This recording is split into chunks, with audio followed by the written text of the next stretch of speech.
Nous allons à présent nous intéresser toujours à ce domaine de l'IA, mais dans le domaine des finances, et ça tombe bien puisque nous parlons de FinTech juste après. M.Nacer Mohamed Chrif TAYEB est quelqu'un de très intéressant. Il est jeune, mais il a un parcours extraordinaire. À vous la parole. Voilà, chef. Sabah al-khair alaikum. Can you hear me? All right. My name is M.Nacer Mohamed Chrif TAYEB. I'm not going to bore you too much with my very, very long name.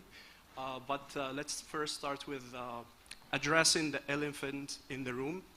And thank you first for showing up in this room. The elephant in the room being that you can see that I just realized that I coordinated the colors of my suit with the logo of the CTO Forum. I assure you that was a pure coincidence, or not. It's just to say that how proud I am of this edition and the entire forum. And a special shout out to the Lahiri brothers for not only the opportunity, but for the great organization and for giving me the opportunity and the chance to sneak my way into this conference in the 89th minute. So thank you very much. Thank you for your trust. Now let me earn it. So the way I designed the presentation is to have 3 particular parts and be as short as I could. I don't want to bore you too much. But I think we spent too much time in talking to you about the importance of technology, so I'm going to be a little bit brief on that part. And then we move to the important question that we have to answer together today. Is it worth it not only to invest in technology, but to invest in technology in Algeria? I'm quite sure that many of you might need that question to consider it either for careers or for investment, or to consider the entire opportunity globally for sure. Then we're going to touch on what could be done better or what's missing to catch up or to facilitate the ease of doing business and investing in technology specifically. And then I'm going to leave you with 3 ideas or 3 solutions at least to earn my presence here and to be useful. Are you ready to start? All right, Bismillah. So, why invest in technology? I'm not going to spend too much time on that. We know that technology has been very extremely quickly and fastly changing along the years. And now it's becoming a matter of survival for businesses and for companies. If you don't catch up, you might die. And we're not speaking about only small businesses that they have to catch up, which was the case, let's say 20 years ago. Now, even the giants are terrified for not being on the line and up to date with the new technologies. We all know the 20 years ago examples of Kodak losing their business or Nokia not catching up. But more recently, even the giants like Google and Meta and Microsoft, when ChatGPT dropped, it was total panic within the groups of Google saying, oh, this might be the end of our business model. So investing in technology and being up to date with technology is extremely important just for that matter.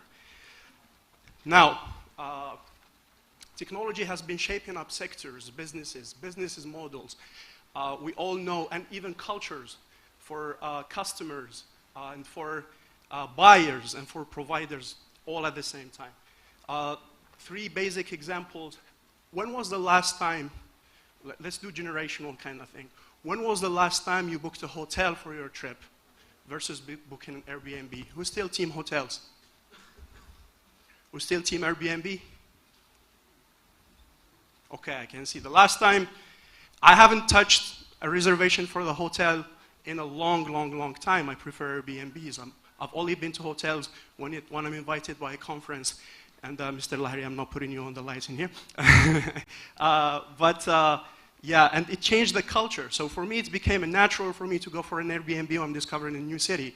But the last time I was traveling with my mother, and I told her we're getting an Airbnb, she was like, "Buhalik, men betush vidarnes." So it's shaping, even technology is shaping up culture and mindset and consumer behavior and when we're putting our money. So if you don't catch up, you might die. Here in Algiers, I'm not even thinking about buying a car in Algiers because Yasir is dropping me everywhere. And practically speaking, I know I will not find where to park those beautiful Chinese cars we got. So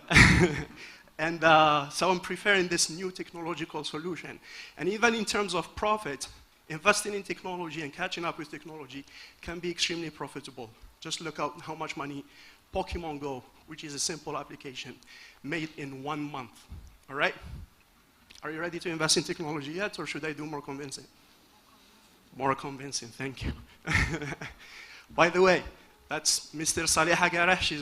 She's my work mother, basically, and my mentor, and she's putting me on the spotlight. I was supposed to do that to her. So thank you for making me the man I am. Thank you so much.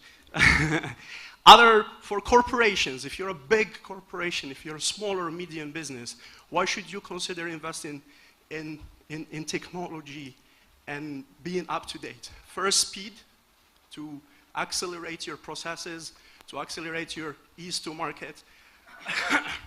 Second, new core business potential. And this one I also link it to survival because let's take, for example, the telecom sector. Who's from the telecom sector here? All right? So your business model is based in selling voice and data, right? So imagine if the crazy Mr. Elon Musk managed to convince government to let him have the satellite-free internet, let's say in Algeria, where people will access free internet through their mobiles. They will be calling via WhatsApp or Viber or any of those apps, so they will not be buying voice nor data. So that would mean the collapse of the business model the way it is. So if you don't consider this new, sorry, I don't wish you that, but I'm offering you a solution at the end, so stick around. So if you don't catch up with adapting not only your products, your processes, but your entire business model to what technology is imposing on us, you might die. Now, I think it's pretty clear, and we spoke about you could use technology to, or invest in technology to mitigate risk, invest in AI to tell you where to put your money, what new products you can buy, or even base your entire business model rooted in that. Now, who thinks investing in technology in Algeria is worth it? All right. Who think investing in technology in Algeria is not worth it? Well, some people are shy. But let's answer that question. Is it worth it to invest your money and your time and your energy in technology in Algeria? And I'm not the only one asking this question, so even international investors are looking at the Algerian market to basically trying to figure out if they should penetrate the Algerian market. And that's what hopefully, we're trying to not only convince them, but just show them what we have in terms of potential. So let's look at the environment of the tech business in Algeria. And let me be completely, credibly honest with you guys. These are based on a report that was published in 2022 that you should read. But a message to the organizers of the conference, I would love to see post-conference reports to update this kind of information because it's very important for investors to look at. So there are many cases here that should have been green. I'm happy that Mr. Bibi Triki is not here because he would have been mad at me. Because part of the infrastructure, I'm surprised of the advancements that we have in Algeria right now in terms of connectivity and in terms of speed. So let's see other consumers. Who uses internet here? All right, all of you. Who uses smartphones and mobile usage? All of you. Social media, online purchases. You all are buying from online and only put it in orange because we're still a little bit struggling with the e-payments and the mobile payments. And our friends here are trying to provide us with solutions, hopefully. But the culture of buying online is already there. And the markets for e-markets and e-business and e-commerce is already there. In terms of infrastructure, it's getting better and better by the years. So connectivity is better, coverage is better, affordability is better than any other country in the region in terms of the money that we pay in. But there are some infrastructure items that should be considered. And I'm one that have been voting mainly for the data centers and the construction of data centers. In terms of regulation, who's here from the ministries of, all right, the ministries of finance? If you're from the Ministry of Finance, please meet me after this conference. We really need to talk. But kudos to the people from the Ministry of Startups and Micro Enterprises, because in terms of easing business to startups specifically, it's getting much, much easier and way better. In terms of producers, there are a couple of items that should be considered, especially when we speak about AI, we speak about intellectual property, so that should be protected much, much more and much better. I'm going to accelerate a little bit because I was told we've passed the 10 minutes, and I wanted the message is the solution even more. So government policies, kudos for the government for considering the tech sector and listening and helping to adopt new laws. We're on the verge of having an inflation of text, and that is both good and bad, so we just want to have tailored texts that are for the ease of business, not just for the sake of publishing text. Access to finance. For startups, basically, we're only covering up the part that deals with early stage investments. So the government has provided vehicles of investments, whether via the ISF or via the NASDA, but we're only covering the very early stage parts of investment. So tickets for seed, pre-seed, and Series A is still a little bit lacking.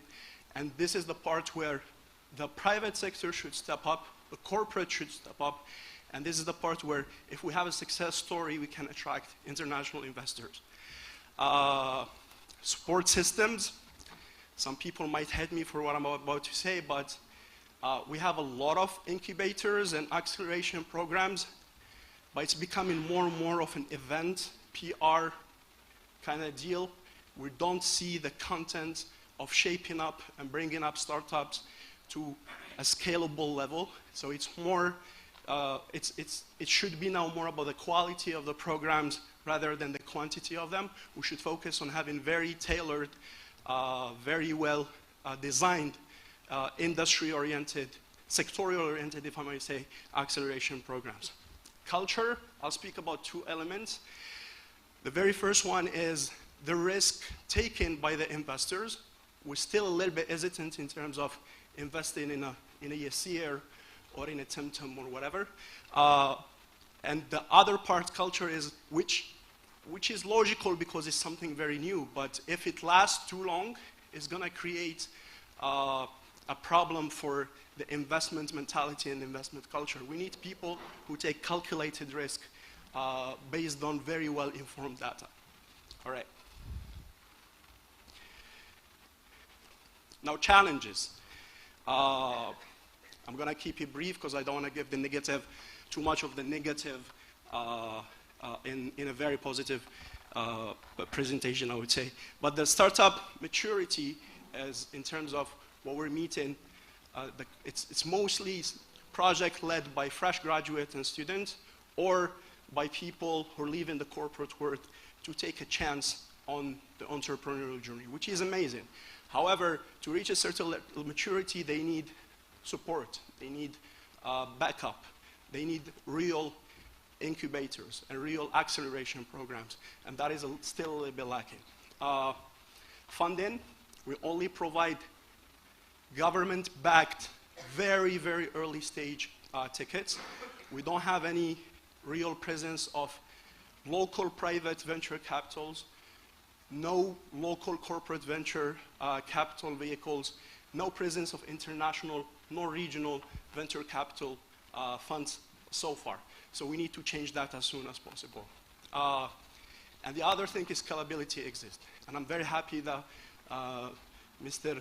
Yazid is here, because that could be one of the solutions to provide a way up, an exit to our startups. Because when you are an investor, when you are a venture capitalist and you invest in a startup, you don't really make money out of dividends.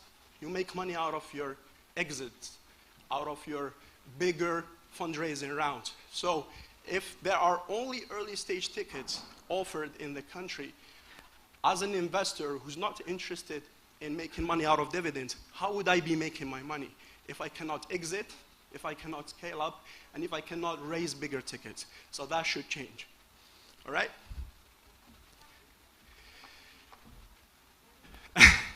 Now, I personally believe it's very worth it to invest in Algeria first, and in technology in particular. And it's not an opinion that I share just myself. Even international VCs and investors are looking at the market and seriously considering to come. With the condition that the challenges that we just mentioned in terms of regulation, in terms of money flow, in terms of protection of investment rights, protection of intellectual property, the ease of doing business are met. Infrastructure, we're doing wonderful. The capacity for human capital, we have the best developers, the best salespeople, the best everything. Environments, you cannot find a better, more supportive, more positive kind of environments. But these few things that we spoke in challenges should change soon. Now, in my opinion, there are two main problems for the particular time that we're speaking at that are preventing international investors or even local private and public investors from boosting the tech investment ecosystem. The first of which is the lack of investment vehicles, per se. We can see in this diagram that what you see in red should be what's present, but the ones are in very light red. We have a lot of accelerators, a lot of incubators, a lot of partnerships built between corporations and startups, many hackathons and challenge prizes, but there is no follow-up. There is no scalability for these projects. So it's becoming more, and I'm sorry to say this, when we're dealing with startups, it's becoming more of a project to justify the corporate social responsibility budget. But the startups end up having, yes, exposure, maybe a little bit of technical know-how, but they're not getting the help they need in terms of real money invested and real accompagnement. So that's the first one, the lack of real investment vehicles. We still do not have a venture capital that is fund in Algeria that is either, we have only one public venture capital fund that is the ISF, and it is only offering very early stage tickets for startups, which leads us to the second issue, or what is lacking in the ecosystem, is the lack of bigger tickets to scale startups. As you can see, this is, when you are an investor, you are a specialized investor in most of the time. You're either focusing on early stage or Series A or seed, or you're one of those who are like going for the big, assured, I would say, mature startups to invest in late stage. In Algeria, for early stage, there are tickets less or equivalent to $100,000. We do have a couple of venues to get money from. So ISF, for example, is one. The new M.Nacer that is named Nesda, I guess, is another one. There are some angel investors, family businesses that are investing in that, but the tickets, they're still very, very, very small, right? If I'm a startup and I get funding from the ISF or from an angel business angel or whatever, and then I reach the level where I have to scale up, and I go to look for a $1 million ticket that is seed investment, for the time being, it's nearly impossible to find that in Algeria, and that should change, right? So to summarize, the two main problems is first, the lack of investment vehicles, and second, the lack of suitable, relevant investment tickets that are larger or bigger than just early stage investment, all right? How can we solve that? So there are three possible solutions.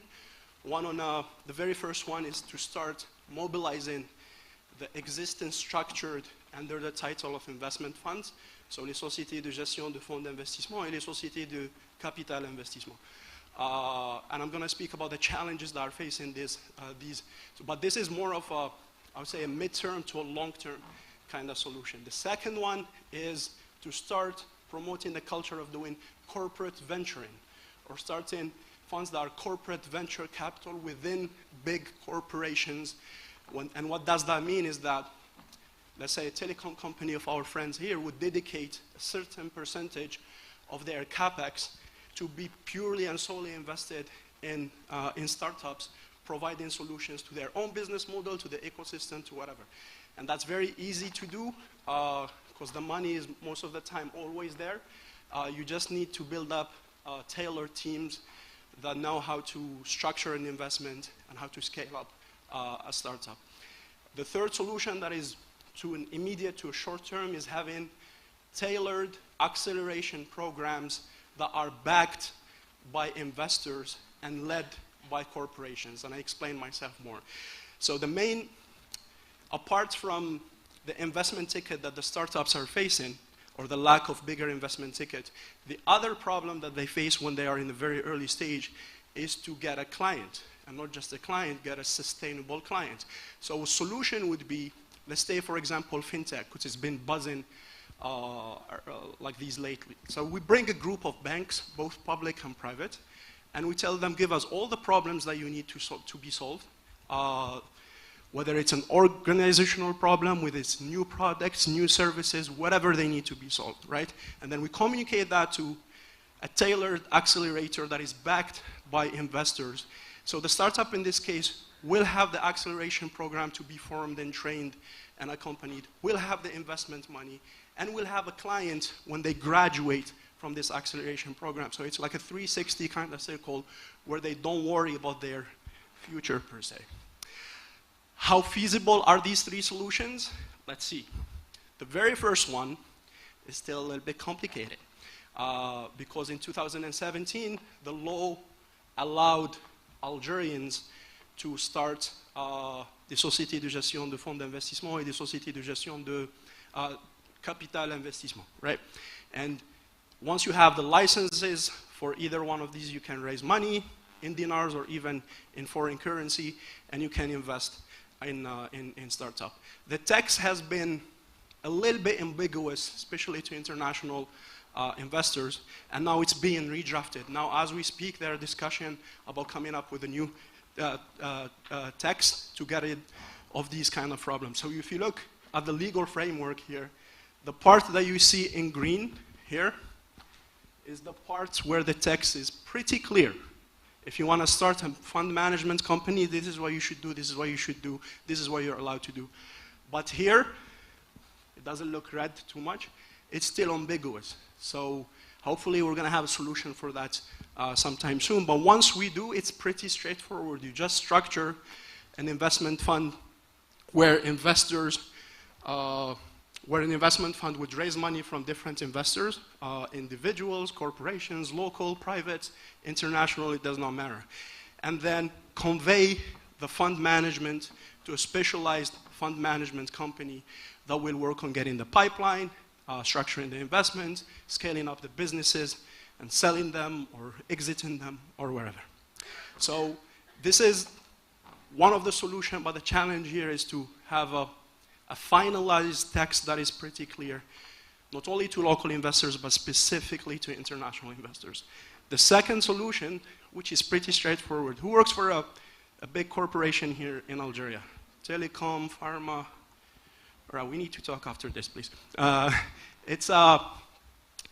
All you need to do is just to create a department within your business, or a team within your business.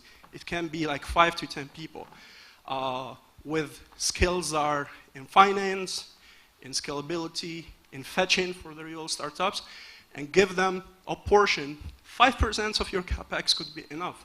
If we're speaking about telecom company, 5% could be like 15 to 20 million a year, which is enough to start a pipeline of like 8 to 10 seed to a pre-seed and seed investments.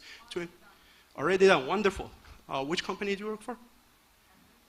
Algeria Telecom, that is, well, kudos for that. Kudos for that. And then the investment will be very straightforward because you don't have to go through a fund. It will be a very easy kind of M&A deal. Buy shares, structure it, and scale it up, and help them grow their business. The third solution is the one that I was explaining that I hope, and the advantage of this one is that it will bring up all the stakeholders and all the players of the ecosystem at once. It will connect the startups not only to their future clients, but to their investors and to the people who will help them grow and scale up their companies. And the way it works is what I was explaining. Let's say pharma, we spoke about fintech. Pharma companies get together in a workshop, come up with a list of problematics that they need to solve, communicate it to an acceleration program. The acceleration program go and look for specific startups to find solutions or to provide products or to develop apps for these particular problems. The investors are in the back watching which startups are scaling up and getting ready for the market. And once the acceleration program ends, the startup will have a decent investment ticket, a future sustainable client, and scales. If you are willing to implement any of these three solutions, I'll be very happy to make you money. So thank you so much. I appreciate the opportunity. And for any questions, I'll be outside. M.Nacer, Mohamed, Chrif, TAYEB, thank you very much. Merci beaucoup pour cette belle présentation.